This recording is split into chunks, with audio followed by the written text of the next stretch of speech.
Hello दोस्तों, मेरा नाम है अनमोल और आपका स्वागत है हमारी आज की इस वीडियो में। फ़र्स्ट ऑफ़ ऑल आप सभी को बहुत बहुत थैंक यू, क्योंकि आप हमारी वीडियोस काफ़ी देख रहे हैं और हमें काफ़ी अच्छा रेस्पॉन्स मिल रहा है एज अ न्यू चैनल। सबसे पहले आज का जो टॉपिक के बारे में आपको बता दूं, आज का जो टॉपिक है वो बहुत ही ज़्यादा इंटरेस्टिंग टॉपिक है, क्योंकि आज का जो टॉपिक है वो ज़्यादातर लोगों के मन में ज़रूर होता है कि हम अपने लिए एक परफेक्ट टाइम टेबल कैसे बना सकते हैं। मेरे कई सारे दोस्त, कई सारे भाई और बहनें इस बात को लेकर काफ़ी ज़्यादा परेशान रहते हैं कि वो अपने लिए एक अच्छा टाइम टेबल कैसे बनाएं, जिससे उनकी स्टडी इफ़ेक्टिवली हो सके और उन्हें आगे चलकर किसी भी तरह की परेशानी ना हो।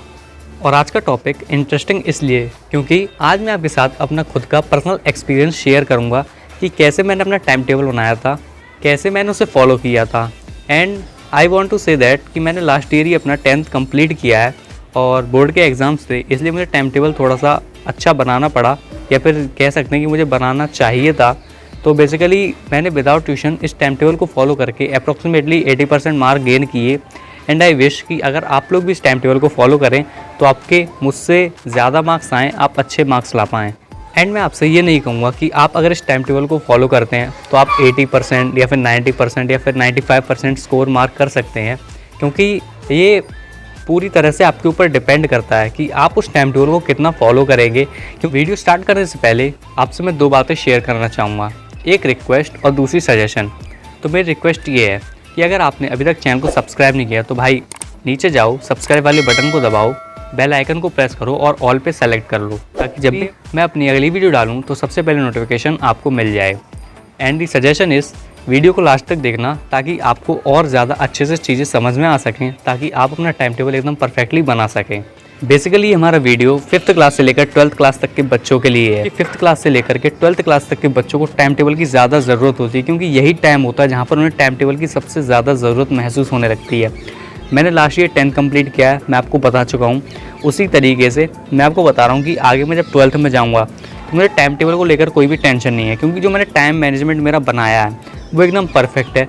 वो मेरे अभी भी काम आएगा और आगे भी काम आएगा, इसीलिए मुझे टाइम टेबल से रिलेटेड किसी भी तरह की कोई भी प्रॉब्लम नहीं है। तो सबसे पहले बात करते हैं हमारे आज तक के टाइम टेबल की। तो हमारे आज तक के टाइम टेबल में क्या था कि हम जब भी टाइम टेबल बनाते थे तो उसमें क्या होता था कि हम सुबह 6 बजे उठेंगे, उसके बाद वॉशरूम जाएंगे, उसके बाद ब्रेकफास्ट करेंगे, उसके बाद स्कूल जाएंगे, आके ये काम करना है, जाने के बाद वो काम करना है। अभी तक का हमारा जो टाइम टेबल बनता था वो सारी दुनिया का सबसे बचकाना टाइम टेबल में से एक था, क्योंकि जितना आसान उसको बनाना था उससे ज़्यादा मुश्किल उसको फॉलो करना था। उस टाइम टेबल को हम मुश्किल से 1 या 2 दिन ही फॉलो कर पाते थे, उसके बाद वो टाइम टेबल सीधे डस्टबिन के डब्बे में होता था। वैसे तो आपने हज़ारों बार ये सुना होगा कि आपको टाइम टेबल क्यों बनाना चाहिए, फिर भी मैं एक बार आपको बता देता हूँ कि हमारी लाइफ में एक टाइम टेबल की इम्पोर्टेंस क्या है। यहाँ पर आप देख रहे होंगे कि यहाँ पर हज़ारों वीडियोस इसी बात के लिए पड़ी हैं कि टाइम टेबल की हमें क्या ज़रूरत है। तो मैं आपको एक बहुत ही ब्रीफली तरीके से बता देता हूँ। अगर आप कुछ भी करना चाहते हैं अपनी लाइफ में, कोई भी गोल अचीव करना चाहते हैं, सक्सेसफुल होना चाहते हैं, या फिर अपनी लाइफ में कुछ ऐसा करना चाहते हैं कि लोग आपको याद रखें, कंसिस्टेंट होना चाहते हैं, तो एक टाइम टेबल, एक टाइम मैनेजमेंट सिस्टम, एक टाइम शेड्यूल आपके लिए बहुत ही ज़्यादा प्रॉफिटेबल हो सकता है आपकी लाइफ के उस गोल को अचीव करने के लिए। इसलिए आपको एक टाइम टेबल ज़रूर बनाना चाहिए। इस बात से कोई भी प्रॉब्लम नहीं है कि आप उस टाइम टेबल को अपने बिज़नेस के लिए यूज़ करते हैं या फिर अपनी स्टडी के लिए। आप एक टाइम शेड्यूल ज़रूर बनाएं उस काम को करने के लिए जिससे आप सच में करना चाहते हैं, अपनी लाइफ में पाना चाहते हैं। इसलिए अब हम आते हैं सीधे हमारे टॉपिक की तरफ। बेसिकली ये जो टॉपिक है, यहाँ पर मैं आपको 3 ऐसे तरीके बताऊँगा, 3 ऐसी टिप्स बताऊँगा जिनसे आप अपने टाइम शेड्यूल को एकदम परफेक्टली बना सकते हैं अपने हिसाब से। जो हमारा पहला टॉपिक या फिर आप टिप कह सकते हैं वो ये है कि सबसे पहले आप अपने पूरे दिन को एनालाइज़ करें कि आपके पूरे दिन में क्या क्या होता है, पूरे दिन में क्या क्या करते हैं। अगर आपके लिए आपका एक परफेक्ट जोन मिल जाएगा कि आपको पढ़ना दिन में अच्छा लगता है या फिर रात में, तो आपके लिए पढ़ने में कोई प्रॉब्लम नहीं होगी। तो सबसे पहले आप अपने पूरे दिन को एनालाइज़ करें, अपने आराम से बैठकर सोचें। एनालाइज़ करने की इसमें कोई ज़रूरत नहीं है, क्योंकि आप पहले पढ़ते होंगे, आप रात में भी पढ़े होंगे, आप दिन में भी पढ़े होंगे। तो आप केवल इतना सोचें कि आप जब दिन में पढ़ रहे थे तो आपको क्या वो कंफर्टेबल फील हो रहा था, क्या कंफर्टनेस फील हो रही थी पढ़ते टाइम, या फिर जब आप रात में पढ़ रहे थे तो क्या आप कंफर्टेबल थे। सबसे पहले आप ये बात सोचिए। इसके बाद जब आपको ये बात क्लियर हो जाए कि हाँ मैं इस टाइम में कंफर्टेबल हूँ, उस टाइम पढ़ना स्टार्ट कीजिए। एंड आई एम श्योर कि आपको उस टाइम पढ़ने में कोई प्रॉब्लम नहीं होगी, क्योंकि वो आपका एक परफेक्ट टाइम है, क्योंकि आप उस टाइम अपने आप को थोड़ा सा कंफर्टेबल फील करते हैं, आपको किसी भी तरह की कोई प्रॉब्लम नहीं होती, कोई डिस्ट्रैक्शन नहीं होती। उसके बाद अब बात आती है पढ़ने की, याद करने की, किसी चीज़ को समझने की, किसी चीज़ को अपने माइंड में सेट करने की। तो वो टाइम होता है सुबह का।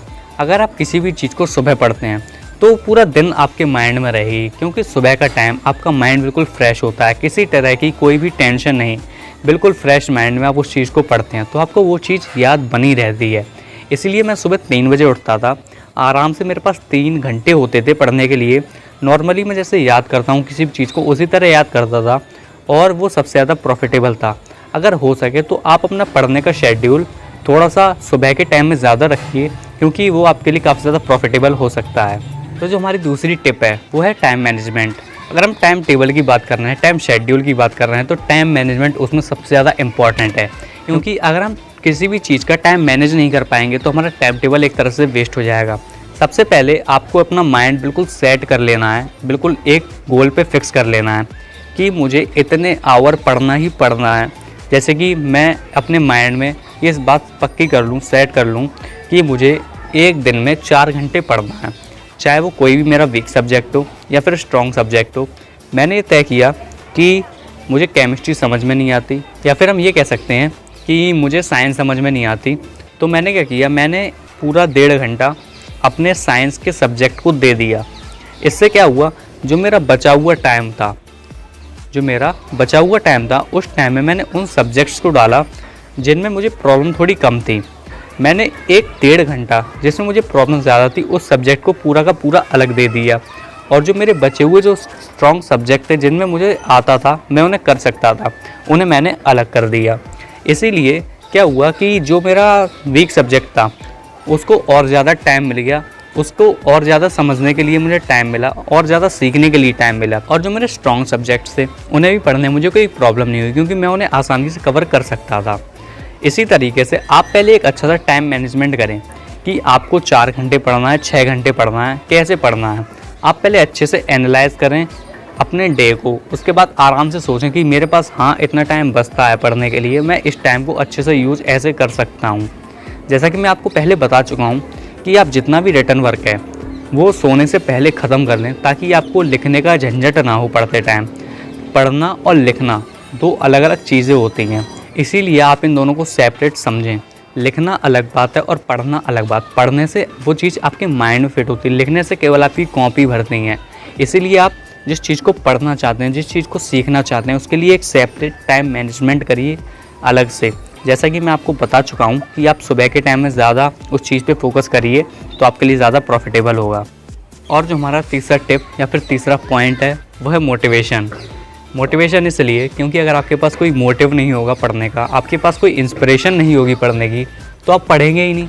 आपको टाइम टेबल की ज़रूरत ही नहीं पड़ेगी, क्योंकि आप पढ़ ही नहीं रहे हैं तो आपको टाइम टेबल की ज़रूरत क्या है। इसीलिए आपको एक मोटिवेशन चाहिए ताकि आप उस चीज़ को अच्छे से पढ़ सकें, उस चीज़ को अच्छे से सीख सकें। क्योंकि विदाउट मोटिवेशन आपका मन ही नहीं करेगा कि मैं इस चीज़ को पढूं, इस चीज़ को ना पढूं। इसलिए एक मोटिवेशन बहुत ही ज़्यादा ज़रूरी है आपके लिए। अब मोटिवेशन कहाँ से मिलेगा वो आप देख लीजिए। आपकी फैमिली को देखना, आपके पेरेंट्स को देखो कि वो आपके लिए क्या कर रहे हैं। उसके बाद आराम से बैठकर सोचो, क्या वो जो आपके लिए कर रहे हैं आप उनके लिए कर पाएंगे। वो जो सोचते हैं कि आप बड़े होकर क्या बनेंगे, आप बन पाएंगे। इसलिए आपको मोटिवेशन किसी और से चाहिए ही नहीं। मोटिवेशन आपके पास खुद है, केवल यहाँ कमी है। आप बस इस दिमाग से सोचिए कि क्या मोटिवेशन मुझे कहीं और से चाहिए, या फिर मैं केवल अपनी फैमिली को देखूं जो जिनने एक्सपेंसिव स्कूल्स में पढ़ा रहे हैं, मेरी ट्यूशनें लगा रखी हैं, मैं जो मांगता हूं मेरी सारी ज़रूरतें पूरी करते हैं, क्या मैं उनकी उम्मीदों पर खरा उतर पाऊँगा। केवल आप बस इतना ही एक दिन आराम से बैठकर सोच लीजिए, मोटिवेशन आपको अपने आप मिल जाएगा। बेसिकली यही 3 स्टेप्स हैं, यही 3 ट्रिक्स हैं अपने टाइम टेबल को परफेक्ट बनाने के लिए। यहाँ तो आज की वीडियो में बस इतना ही। अगर आपको वीडियो अच्छा लगा तो वीडियो को अभी लाइक कर दो। और हाँ, आप में से कई सारे लोग वीडियो को देखते हैं, मुझे काफ़ी अच्छा लगता है, लेकिन आप लोग प्लीज़ चैनल को भी सब्सक्राइब कर दीजिए और नोटिफिकेशन बेल को भी ज़रूर दबा लीजिए, ताकि जब भी मैं अपनी अगली वीडियो अपलोड करूँ तो सबसे पहले नोटिफिकेशन आपके पास आए। Thank you for watching this video and I think कि आपके लिए ये वीडियो बहुत ही ज़्यादा हेल्पफुल हो।